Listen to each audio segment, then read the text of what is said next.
Last week, when Reuters reported that a large protest had taken place in Soura, Srinagar, against the centre's unilateral removal of Article 370, the Ministry of Home Affairs rushed to dismiss the news as fabricated.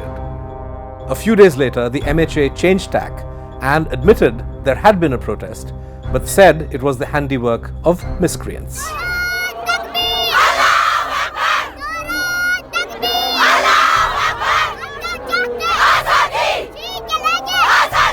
On August 16th, the wire went back to Anchar near Soura to find out what local people have to say.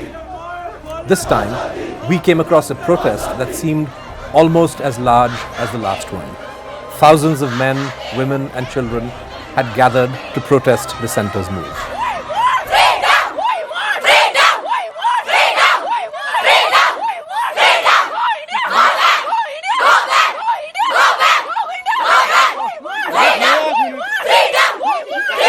Many of the protesters held placards with the date of the protest written on it.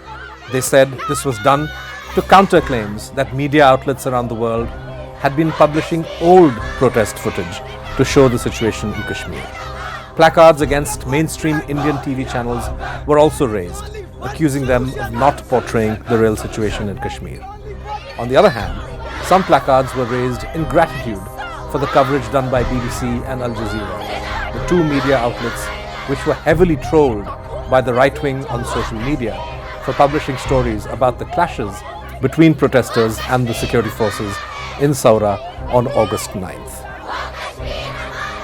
Protesters also offered in absentia funeral prayers for those who have been killed since 2008 by the security forces in Kashmir.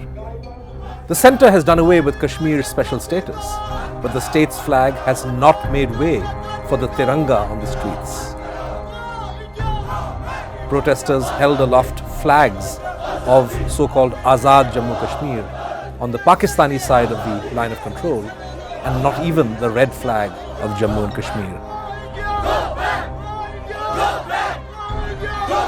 In the air, a drone flew, which locals say belonged to the security forces and was monitoring the crowd. Clashes erupted soon after the security forces used tear gas and pellets on the protesters in an effort to disperse them.